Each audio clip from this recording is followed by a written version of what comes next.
Bennett Caldwell stared at the signed divorce decree, a smirk playing on his lips as he swirled a glass of 50-year-old scotch. He believed he had pulled off the heist of the century, keeping the multi-million-dollar estate, the luxury cars, and his high-powered career, while leaving his ex-wife Hadley with nothing but a used sedan and her freedom. He toasted to his own genius, laughing at the thought of Hadley crawling back to her father's run-down mechanic shop. But Bennett didn't know that the ink on those papers had just triggered a dormant clause in a contract he never knew existed. He hadn't won a victory. He had just signed his own death warrant. The air in the penthouse suite of the Grand View Hotel smelled of expensive perfume and unbridled arrogance. Bennett Caldwell stood by the floor-to-ceiling windows, looking out over the glittering skyline of the city. At 38, Bennett was the picture of modern success: tailored Italian suit, perfectly coiffed hair, and a jawline that seemed carved from granite. But tonight, his most attractive feature, at least to the sycophants surrounding him, was his newfound bachelorhood. "To Bennett!" shouted Preston, his corporate attorney and longtime friend, the man who went into the lion's den of matrimonial law and walked out wearing a fur coat. The room erupted in laughter. Clinking crystal glasses chimed like bells of victory. Bennett turned, flashing his signature blinding smile. He raised a hand to quiet the room. "Please, please," Bennett said, his voice smooth and practiced. "Let's not call it a lion's den. That implies Hadley had teeth. It was more like stepping on a very slow, very sad snail." Lydia, a striking woman in a red velvet dress who had been Bennett's assistant for the past 2 years, draped herself over his arm. "You're terrible," she giggled, though her eyes gleamed with the predatory satisfaction of a woman who had finally secured her prize. "She didn't put up a fight at all?" "Not a peep," Bennett said, taking a sip of his drink. "She sat there in mediation, wearing that awful beige cardigan, and just nodded. Yes, Bennett. Okay, Bennett." It was pathetic. I almost felt bad for taking the house in the Hamptons. Almost. He didn't feel bad. In fact, he felt invincible. The prenup had been ironclad, or so he thought. But Bennett had gone a step further. He had hidden assets in offshore shells, undervalued his stock options in his company, Apex Dynamics, and convinced Hadley that the company was on the verge of bankruptcy to lower the settlement payout. He had gaslit her for months, making her believe she was lucky to walk away without debt. "What about her father?" Preston asked, loosening his tie. "Didn't you say he was some kind of blue-collar tough guy? I expected him to storm the courtroom." Bennett snorted, nearly choking on his drink. "Arthur? Please. The man spends his life under the hood of 1990s pickup trucks. His hands are permanently stained with grease. The only thing Arthur Sullivan knows how to run is an oil change. He was probably too busy scrubbing his fingernails to read the legal briefs." Bennett walked over to the marble bar, pouring another round.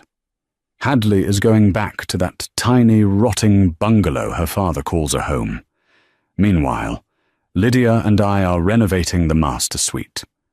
I'm thinking marble floors, heated, obviously." "Obviously," Lydia purred, kissing his cheek. "The best part," Bennett announced, addressing the room again, "is that tomorrow the board at Apex Dynamics is voting on the new CEO. With the divorce finalized, my assets are unencumbered. I am a shoo-in. I get the girl, I get the house, and tomorrow I get the empire." He checked his watch. It was a Patek Philippe, a gift to himself for surviving his marriage. "Speaking of the house," Bennett said, his eyes narrowing slightly with malice, "Hadley has until noon tomorrow to vacate the premises. I think I might stop by. You know, to ensure she doesn't steal the silverware." "That's cruel," Preston laughed. "I love it." Bennett felt a vibration in his pocket. It was a text from Hadley. Just 3 words. "I am packing." He typed back immediately. "Make sure you take your trash. I don't want the cleaners to have to deal with your clutter." He shoved the phone back into his pocket, feeling the rush of total dominance. He had won. He had erased the quiet, supportive woman who had put him through business school, the woman who had nursed him when he had pneumonia, the woman who had tolerated his late nights and business trips. She was gone, deleted like a bad line of code. What Bennett failed to notice, in his haze of narcissism, was that silence isn't always surrender. Sometimes silence is the sound of a predator holding its breath before the strike. The following morning, the sky was a bruised purple, heavy with impending rain. Bennett pulled his silver Porsche into the driveway of the sprawling estate he now solely owned. The gravel crunched satisfyingly under the tires. He killed the engine and stepped out, adjusting his sunglasses. He wasn't alone. He had brought Lydia with him. She wanted to measure the drapes, but Bennett knew she really just wanted to mark her territory while the body was still warm. The front door was open. Inside, the house echoed. It was largely empty of personal touches, stripped back to the expensive, cold furniture Bennett preferred. He found Hadley in the library, placing a stack of old books into a cardboard box. She looked tired. Her hair was pulled back in a messy bun, and she wore jeans and a simple t-shirt. She didn't look like the ex-wife of a soon-to-be CEO. She looked invisible. "You're still here?" Bennett boomed, his voice bouncing off the high ceilings. "I said noon. It is currently 11:45. Hadley didn't flinch. She carefully placed a copy of The Count of Monte Cristo into the box before turning to face him. Her eyes were dry. There was no sadness in them, which annoyed Bennett. He wanted tears. He wanted begging. "I'm almost done, Bennett," she said softly, "just waiting for my ride." Lydia sauntered in, her heels clicking loudly on the hardwood. She ran a manicured finger along the mahogany desk. "This room is so dusty. We'll have to gut it. Maybe turn it into a yoga studio." Hadley looked at Lydia, then back to Bennett. "You moved on quickly." "I moved on years ago, Hadley," Bennett sneered. "I just waited for the paperwork to catch up. Now where is your father? Did his truck break down on the way here? I hope he doesn't drip oil on my driveway." As if on cue, the rumble of an engine grew loud outside. It wasn't the smooth purr of a luxury car. It was the guttural, coughing roar of an old diesel engine. Bennett walked to the window and laughed. Unbelievable! Look at that monstrosity! Pulling up the long, manicured driveway was a rusted, dented Ford F-150 that looked like it had survived a war zone. The bumper was held on with wire, and the paint was peeling in sheets. It parked right next to Bennett's pristine Porsche, looking like a dumpster next to a diamond. The driver's door creaked open, and Arthur Sullivan stepped out. He was a man built like a barrel, with broad shoulders stooped by decades of manual labor. He wore faded blue coveralls with the name Sully's Auto Repair stitched on the pocket. His hands were thick and calloused, permanently stained with grease and grime. He walked with a slight limp, heading toward the front door. Bennett met him at the entrance, blocking the way. "Arthur," Bennett said, his voice dripping with condescension, "I'd ask you to take your shoes off, but I imagine the socks underneath are just as dirty." Arthur looked up. He had steel-grey eyes that sat deep in a weathered face. He didn't look angry. He looked bored. "Bennett," Arthur said, his voice like gravel grinding together. "Here to help Hadley with the last few boxes." "Make it quick," Bennett snapped, "and try not to touch the walls. I just had them painted." Arthur stepped past him, ignoring the insult, as if Bennett were nothing more than a buzzing fly. He walked into the library and nodded to his daughter. "Ready, Elle?" "Yes, Dad," Hadley said, taping the box shut. Bennett followed them in, needing to get the last word. "You know, Arthur, you should really thank me. I'm letting her keep the jewelry I bought her. That should be enough to keep your little garage open for another year. Maybe you can finally afford a truck that was built in this century." Arthur picked up 2 heavy boxes, as if they weighed nothing. He paused, turning slowly to look at Bennett. "You think money is what makes a man, Bennett?" Arthur asked. "It's what makes the world go round," Bennett scoffed.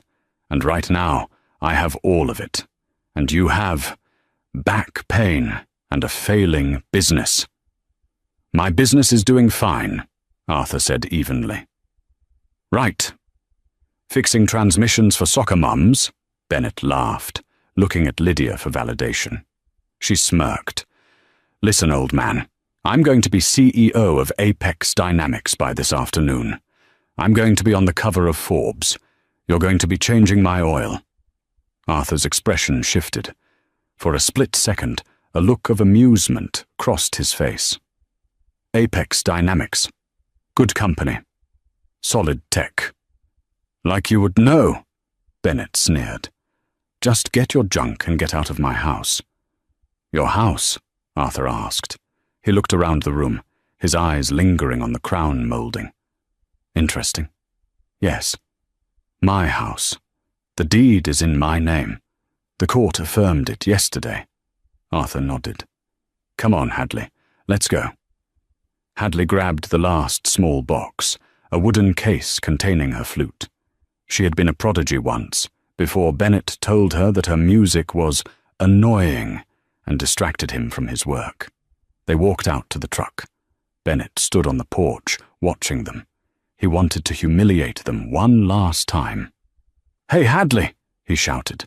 "If the roof leaks at your dad's shack, give me a call. I might have some spare tarp lying around the gardening shed." Hadley paused at the truck door. She looked back at the mansion, then at Bennett. For the first time in years, she smiled. It wasn't a happy smile. It was the smile of someone watching a man step off a cliff he doesn't know is there. "Goodbye, Bennett," she said. "Good luck at the board meeting." "I don't need luck," he yelled back. "I have talent." Arthur revved the loud, smoky engine of the truck. He backed out, the rusted bumper coming dangerously close to the Porsche, making Bennett flinch. As the truck rattled down the driveway and out of the gates, Bennett felt a surge of triumph. "Finally," he exhaled, wrapping an arm around Lydia. "The trash has taken itself out." "Let's celebrate," Lydia whispered. "Champagne?" "Better," Bennett said, checking his watch. "I need to get to the office. The board meeting is at 2:00 p.m. I want to be there early to accept my crown." He didn't know that the trash he had just evicted was currently sitting in the passenger seat of that rusted truck, dialing a number on a secure, encrypted phone. Inside the truck, the noise of the engine made conversation difficult, but Arthur didn't need to shout. He reached into the glove compartment, pushing aside a greasy rag to reveal a sleek, black satellite phone. "You okay, honey?" Arthur asked, his voice softening. "I'm fine, Dad," Hadley said, looking out the window as the mansion disappeared from view. "He's worse than I remembered." "He's a fool," Arthur grunted. "A fool with a borrowed credit card." Arthur picked up the phone and dialed a number. He didn't look like a mechanic anymore. His posture straightened, his grip on the wheel firm and commanding. "This is Sullivan," Arthur said into the phone. The voice on the other end answered immediately. "Yes, Mr. Sullivan. We are ready for you." "Good," Arthur said. "Initiate Protocol 7. Freeze the accounts, and tell the board to hold the vote until I arrive." "Sir," the voice on the other end hesitated. "You're coming in person? You haven't been to the headquarters in 15 years. Arthur glanced at his daughter. "It's time for a tune-up. I'm bringing the mechanic." He hung up and merged onto the highway. Bennett Caldwell was heading to the office to be crowned king. He had no idea that the Emperor was driving a 1998 Ford F-150 in the lane right next to him. The headquarters of Apex Dynamics was a monolith of steel and glass, piercing the downtown sky. It was a fortress of capitalism, and Bennett Caldwell walked through the revolving doors like he owned every rivet. He didn't just walk, he glided. He nodded dismissively to the security guard at the front desk, a man named Frank, whom he had ignored for 5 years. "Frank," he muttered, not breaking stride. "Mr. Caldwell," Frank said, his face impassive. "ID, please." Bennett stopped. He turned slowly, lowering his sunglasses. "Excuse me? I am the acting CEO. I have worked here for a decade. You know who I am." "New protocols, sir," Frank said, not looking up from his monitor. "Everyone scans, no exceptions." Bennett scoffed, digging into his briefcase for his badge. "Ridiculous. Remind me to have you replaced with a kiosk when the vote clears this afternoon." He slammed the badge against the reader. It beeped an angry red. "Access denied." Bennett stared at it. "It's malfunctioning. Open the gate, Frank." "System says you're flagged, sir. Pending status. It says pending because my title is changing from VP to CEO today, you incompetent moron," Bennett hissed. "Let me up, or you'll be applying for unemployment by 3:00 p.m. Frank hesitated, then pressed a button under the desk. The gate clicked open. "Go ahead, sir."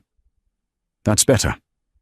Bennett smoothed his lapel and marched toward the elevators. He didn't notice Frank picking up the phone and whispering, "The target is in the elevator. He's heading to the 50th floor." The elevator ride was swift and silent. Bennett checked his reflection in the polished metal doors. He looked perfect. He felt powerful. He replayed the morning's victory in his head, kicking Hadley and her dirty mechanic father off his property. It was the cherry on top of a perfect life. When the doors opened on the 50th floor, the atmosphere was different than usual. Usually, the executive floor hummed with the frantic energy of assistants running errands and phones ringing. Today, it was dead silent. The reception desk was empty. The hallways were clear. "Strange," Bennett muttered. He walked down the long corridor toward the main boardroom. The double doors were made of frosted glass, but he could see silhouettes inside. They were already there. Good. They were eager to crown him. Bennett pushed the doors open with both hands, making a grand entrance. "Gentlemen and ladies," he boomed, flashing his $1,000,000 smile. "Sorry for the delay. Had a bit of a pest control issue at the estate this morning." The boardroom was freezing. Around the massive, boat-shaped mahogany table sat the 12 members of the board of directors. These were the titans of industry, men and women who controlled billions. Usually they would be chatting, checking their phones, or drinking coffee. Today they sat in stone-cold silence. Their hands were folded on the table. No one was smiling. At the head of the table, the seat reserved for the CEO, sat an empty chair. Bennett walked toward it, placing his briefcase on the table. "I assume we can skip the formalities," Bennett said, taking his jacket off and draping it over the back of the CEO's chair. "The quarterly numbers are up. The acquisition of Technova is complete, and my divorce is final. I am fully unencumbered and ready to lead Apex into the next fiscal year." He looked around the room, expecting applause or at least nods of approval. Mr. Pendergast, the chairman of the board, cleared his throat. He was a silver-haired man with eyes like a hawk. He didn't look at Bennett. He looked past him.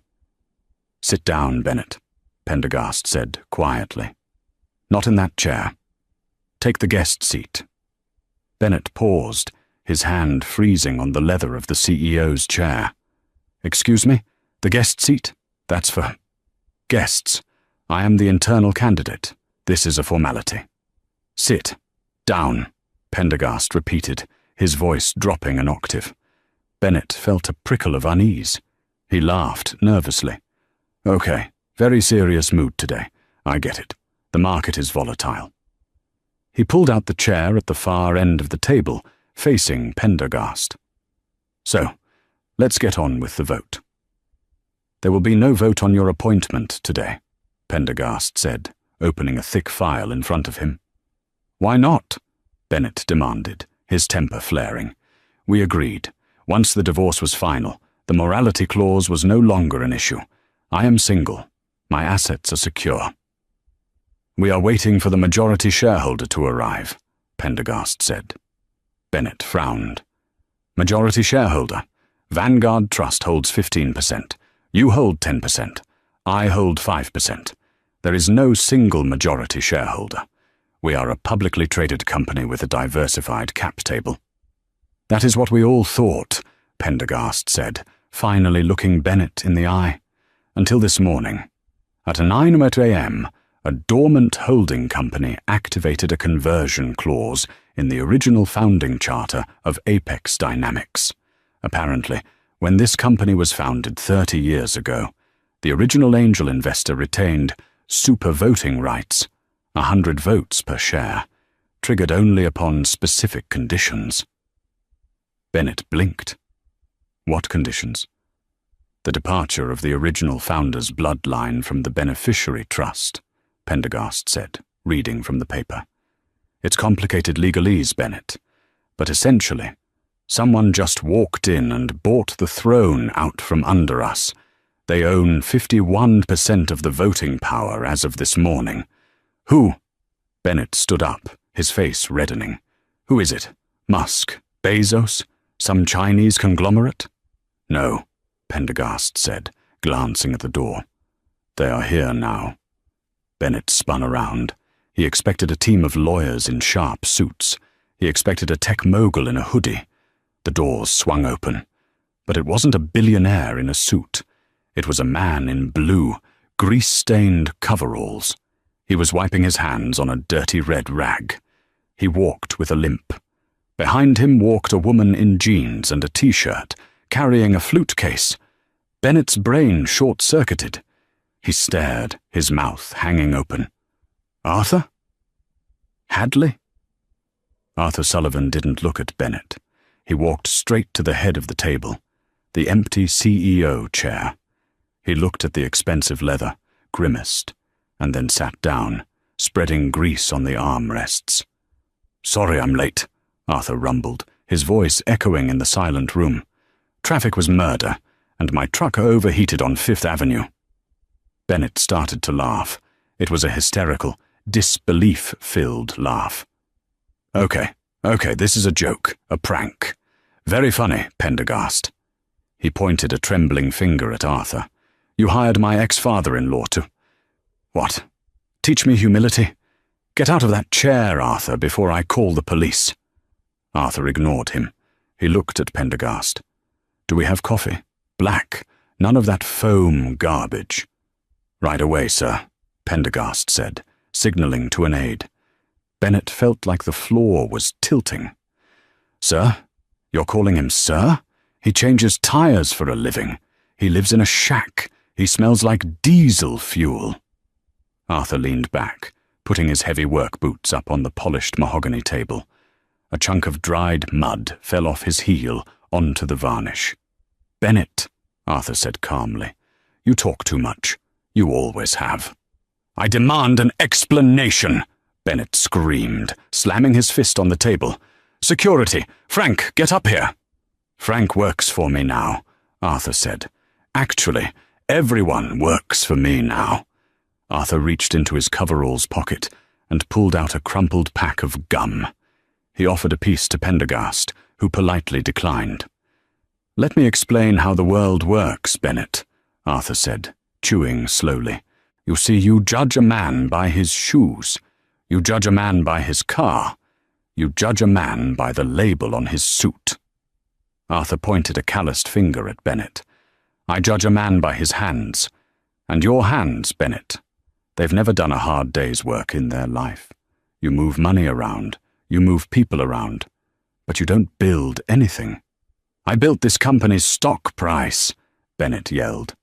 You inflated it, Arthur corrected, by cutting quality control, by squeezing the pension fund, by outsourcing to the lowest bidder. Arthur looked at Hadley, who was standing quietly by the window. My daughter told me everything. You thought she was just a housewife. You didn't know she has a master's in forensic accounting, did you? Bennett froze. He looked at Hadley. She wasn't looking at the floor anymore. She was looking at him with a gaze that was sharp and cold. She plays the flute, Bennett stammered. I do, Hadley said, her voice clear. But I also balanced the books for Sullivan Global since I was 18. Sullivan Global? Bennett whispered. That doesn't exist. It's Sully's Auto Repair. Arthur laughed. It was a deep, belly laugh. Sully's Auto Repair is my shop. It's where I go to think. It's where I go to escape people like you. But Sullivan Global? That's the parent company. Arthur tapped the table. You see, Bennett, 30 years ago, I invented a little thing called the variable torque actuator. It's in every airplane, every high-speed train, and every luxury car in the world, including that Porsche you love so much. Bennett felt the blood drain from his face. The variable torque actuator was the foundational patent of modern engineering. Whoever owned that? I licensed the tech to Apex when it was a startup, Arthur continued, in exchange for a sleeping giant clause. I let the board run things. I stayed in the background because I hate suits. I hate meetings. I just wanted to fix cars and raise my daughter. Arthur's eyes hardened. The playful mechanic persona vanished, replaced by the shark-like gaze of a man who had conquered industries. But then, Arthur said, his voice dropping to a growl, you married my daughter, and you treated her like an accessory. I watched. I waited. I wanted to see if you would change, but you didn't. You got greedy. You got cruel. And then, Arthur smiled, you served her divorce papers, and in your arrogance, you tried to cheat her out of her fair share. I followed the prenup, Bennett squeaked. The prenup covered your assets, Hadley said, stepping forward. But it also had a clause about material change in circumstance. When you finalized the divorce yesterday, you triggered the separation of assets. But since you claimed Apex was your primary asset and undervalued it to hide money from me, you inadvertently triggered the bad faith clause in my father's original contract with Apex. Which means, Arthur finished, that because the CEO of Apex, that's you, acting CEO, attempted to defraud a Sullivan, that's her, the voting rights of the Sullivan shares reverted from passive to active, and they multiplied by 100. Arthur spread his hands. So as of this morning, I own 51% of this company, and my first order of business. Arthur looked at Pendergast. Motion to terminate Bennett Caldwell, effective immediately. Seconded, Pendergast said instantly. All in favor? Arthur asked. Every hand in the room went up, even the people Bennett thought were his friends. Preston, his lawyer, was sitting in the corner. He slowly raised his hand. Preston? Bennett gasped. You too? Business is business, Bennett. Preston shrugged. And Mr. Sullivan just retained my firm for double your hourly rate. Bennett stood there, stripped of his power, his title, and his dignity. But the nightmare wasn't over. You can't do this, Bennett screamed, his composure shattering completely. I have a contract. I have a golden parachute. If you fire me without cause, you owe me $20 million. Arthur leaned forward, resting his chin on his grease-stained hand. Oh, we have cause, Bennett. We have so much cause. Arthur slid a thick folder across the long table. It slid perfectly, stopping right at the edge where Bennett stood. Open it, Arthur commanded. Bennett opened the folder. His hands shook. Inside were photos, bank statements, emails. "What is this?" Bennett asked, his voice trembling. "That," Hadley said, "is proof of the offshore accounts you set up in the Cayman Islands, the ones you didn't declare in the divorce proceedings." "That is perjury," Arthur said, "and fraud. But that's a matter for the criminal courts. We are talking about corporate policy." Arthur pointed to a specific document. "You used Apex Company funds to renovate the penthouse you just kicked my daughter out of. You listed it as corporate housing maintenance. That is embezzlement, Bennett. That is cause." It was a perk," Bennett stammered. "Everyone does it." "I don't," Arthur said, "and I own the place." Arthur stood up. He was imposing, even in dirty coveralls. "So there is no golden parachute. There is no severance package. There is only you, walking out of here with nothing." "You can't prove that intent," Bennett yelled. "I'll sue. I'll drag this company through the mud for years." "Go ahead," Arthur said calmly. "I have more money than God, Bennett. I can keep you in court until the sun burns out. But you're leveraged to the hilt. I know about your debts. I know about the margin calls on your personal trading account." Bennett backed away. He looked around the room, searching for a sympathetic face. There were none. The board members looked at him with a mixture of pity and disgust. "Lydia," Bennett whispered. He pulled out his phone. "Lydia will help me. We still have the house." Hadley spoke up, her voice soft but cutting. "Check your phone, Bennett." Bennett looked down. He had 3 missed notifications from his bank. Alert, account frozen. Alert, credit card declined. Alert, mortgage default warning. "What did you do?" Bennett looked at Hadley with wild eyes. "The house," Hadley said. "The one you kicked me out of this morning. The deed was in your name, yes. But the land the house sits on, was part of a 9-to-9-year lease held by Sullivan Global." Bennett's knees buckled. He grabbed the back of a chair to steady himself. "You bought the house," Arthur explained, "but you didn't check the ground lease. Classic rookie mistake. You were so busy looking at the marble floors, you didn't check the dirt underneath. The lease has a clause. The landowner may revoke the lease if the tenant engages in moral turpitude or criminal activity." Arthur smiled, a shark-like grin. "Embezzlement is criminal activity, Bennett. I revoked the lease 10 minutes ago. You are trespassing on my land. Security is currently removing your friend and your furniture." Bennett felt like he couldn't breathe. Everything, the career, the money, the house, the girl, was evaporating. "This is insane," Bennett whispered. "You planned this. You trapped me." "I didn't trap you," Arthur said, walking around the table to stand face to face with Bennett. The smell of oil and old tobacco was overpowering, clashing with Bennett's expensive cologne. "You built the trap yourself, brick by brick, lie by lie. I just sprung it." Arthur reached out and plucked the ID badge from Bennett's chest. "You're done here. Get out." Bennett looked at the badge in Arthur's hand. He looked at the board members who were now ignoring him, opening their binders to start the real meeting. He turned to Hadley. "Hadley, please. We were married for 5 years. Doesn't that mean anything?" Hadley looked at him. For a moment, she looked sad. "It meant everything to me, Bennett. That's why it hurts. But you killed it. You didn't just want a divorce. You wanted to destroy me. You wanted to win." She gestured to the room, to her father, to the power they held. "Well, Bennett, you wanted a war.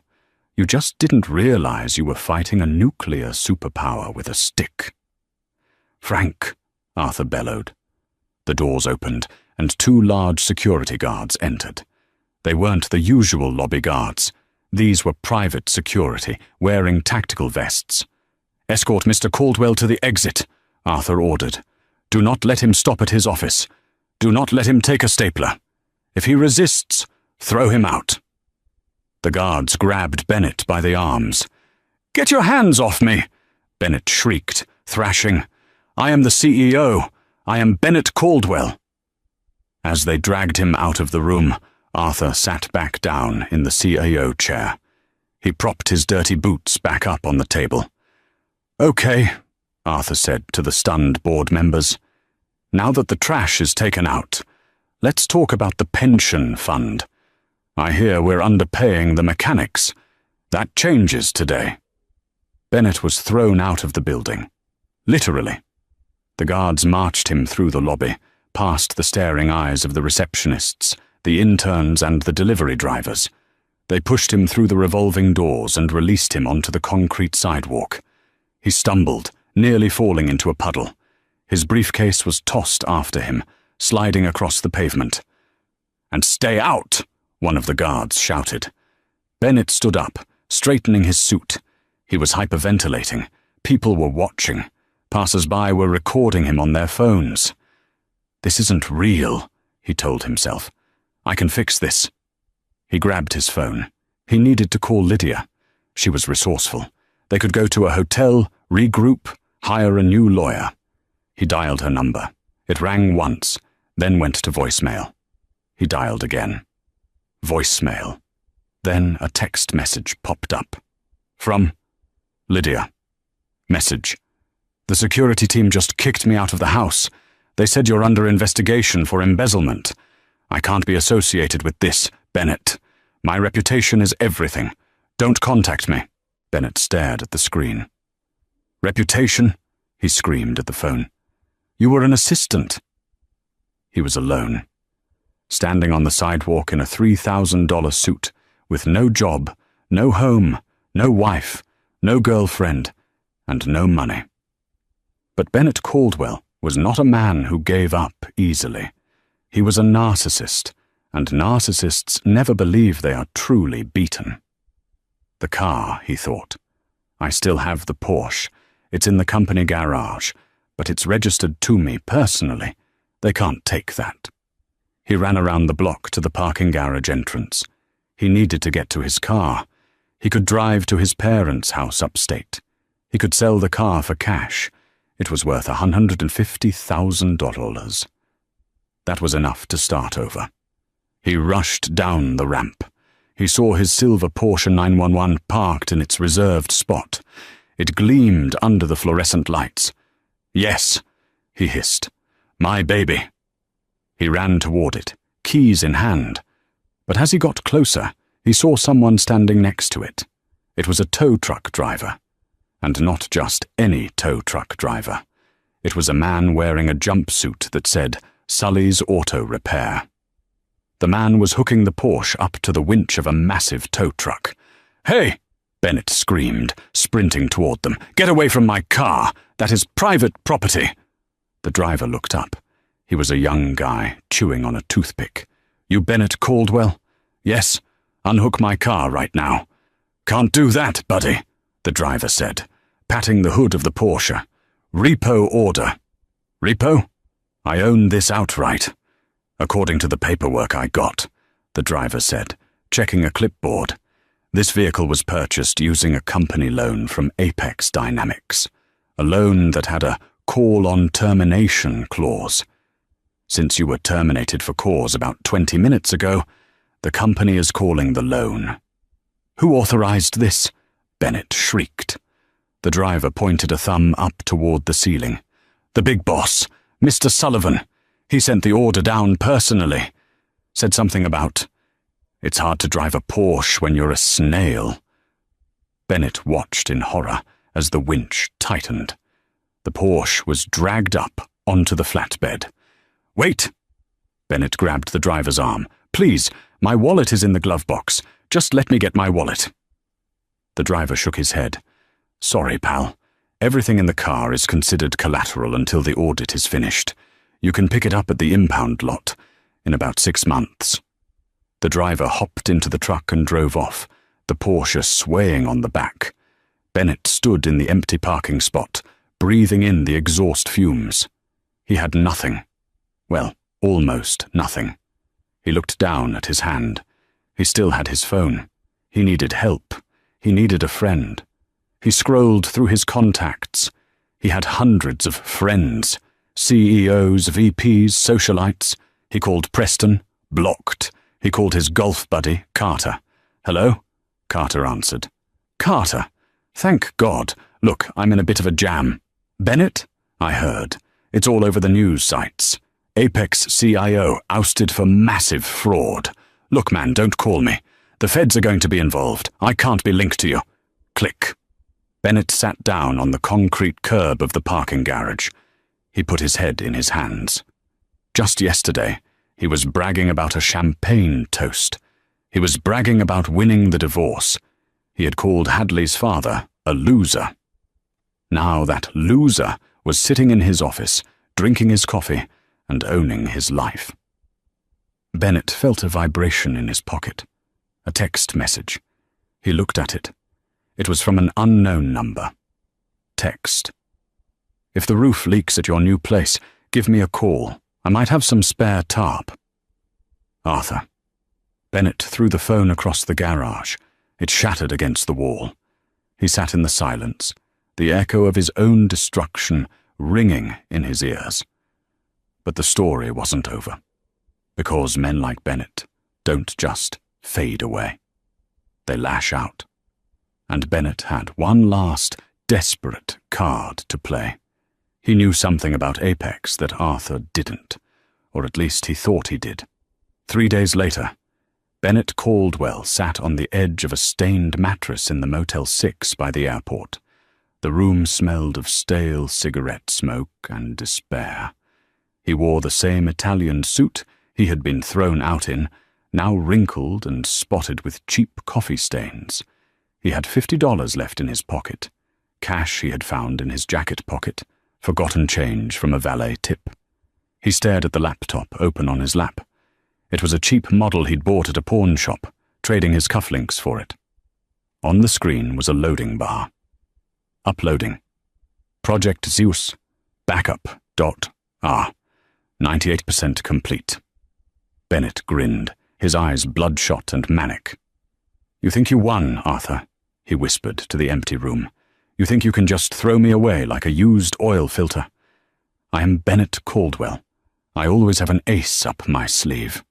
Before leaving his office for the boardroom that fateful morning, Bennett had done something strictly forbidden by company protocol.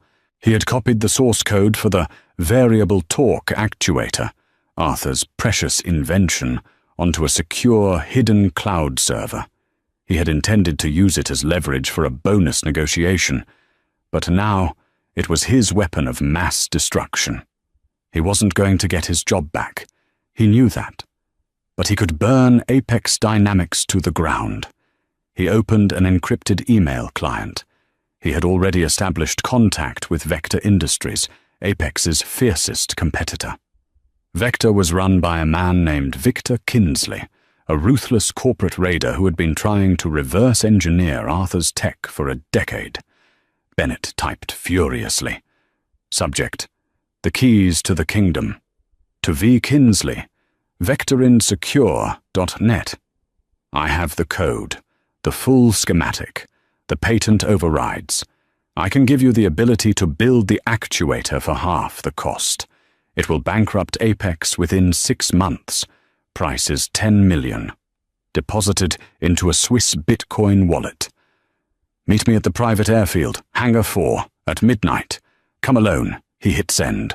Almost immediately, a reply pinged back. "Done. Don't be late." Bennett slammed the laptop shut. He laughed, a high-pitched, jagged sound. $10 million. It wasn't the empire he had before, but it was enough to disappear. He would go to Brazil. He would live like a king on a beach, and he would watch the stock ticker as Apex Dynamics crashed and burned. He would watch Hadley and her father lose everything. "Karma," Bennett muttered, standing up and smoothing his ruined suit. "It works both ways." He left the motel, walking toward the highway to hitchhike to the airfield. He felt a surge of adrenaline. He was no longer a victim. He was a spy, a rogue agent. He convinced himself this was a movie, and he was the anti-hero who would win in the final act. He didn't realize that in the world of high-stakes corporate warfare, amateur spies usually end up as casualties. The airfield was dark and cold. The wind howled across the tarmac. Bennett shivered, clutching the USB drive he had transferred the data onto. He saw a black SUV parked near Hangar 4, its headlights off. He approached cautiously. "Victor!" he called out. The rear door of the SUV opened. A tall man in a trench coat stepped out. It was Victor Kinsley. He looked sharp, predatory, and impatient. "You look terrible, Bennett," Victor said, his voice smooth like oil. "Rough week?" "Cut the small talk," Bennett snapped, holding up the drive. "Do you have the money?" "The transfer is queued," Victor said, holding up a tablet. "I just need to verify the data." Bennett walked forward, his hand trembling. "It's all there. The kernel architecture, the thermal regulation protocols. It's Arthur Sullivan's life's work. With this, you can crush him." "Crush him," Victor repeated, a strange smile playing on his lips. "Yes. That would be the logical move." Victor took the drive. He plugged it into the tablet. He watched the screen for a moment, analyzing the code. "Brilliant," Victor murmured. "It really is the original source code." "Transfer the money," Bennett demanded. "I have a plane to catch." Victor looked up. The smile vanished. "You know, Bennett, there's a problem with stealing from a man like Arthur Sullivan." "What problem? He's a mechanic." "He's not just a mechanic," Victor said. "He's a legend. Did you know Arthur fixed my first car when I was 16? He didn't charge me a dime because he knew my mum was struggling." Bennett froze. The wind seemed to stop. "What?" "Arthur and I act like rivals to keep the antitrust regulators happy," Victor said, tossing the USB drive onto the concrete. "But in this industry, there is a code. You don't steal a man's invention, and you certainly don't betray family." Bennett backed away. No, this is business. You want this tech." "I do," Victor said, "but I'd rather license it legally than buy stolen goods from a desperate rat." Victor snapped his fingers. From the shadows of the hangar, blinding floodlights turned on, illuminating the tarmac. Bennett shielded his eyes. As his vision adjusted, he saw them. Leaning against a police cruiser was Arthur Sullivan. He was wearing his coveralls, arms crossed. Next to him was Hadley, looking fierce, and flanked around them were federal agents in FBI windbreakers. "Hello, Bennett," Arthur called out. His voice carried effortlessly across the distance. Bennett spun around to run, but two agents grabbed him before he could take a step. They slammed him against the hood of the SUV, handcuffing him roughly. "You set me up," Bennett screamed, spitting on the ground. "Entrapment! This is entrapment!" Arthur walked over slowly. The limp was still there, but his presence was terrifying. He stopped 2 feet from Bennett. "It's not entrapment if you offer the stolen goods first, son," Arthur said softly. "We've been monitoring your cloud activity since you left the building. You really thought you could access the secure server without triggering an alert? I wrote that security protocol myself in 1999. "I hate you," Bennett yelled, tears of rage streaming down his face. "I made that company. I deserve a cut." "You deserve a cell," Hadley said, stepping up beside her father. She held a folder.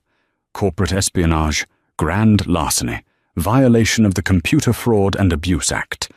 And thanks to this little meeting, attempted sale of trade secrets across state lines. That's a federal crime, Bennett." Bennett looked at Hadley. "Hadley, baby, please. I did it for us. I was going to call you. I was going to share the money." Hadley laughed. It was a cold, dry sound. "You were going to run to Brazil, We saw the flight search history on your laptop." She leaned in close.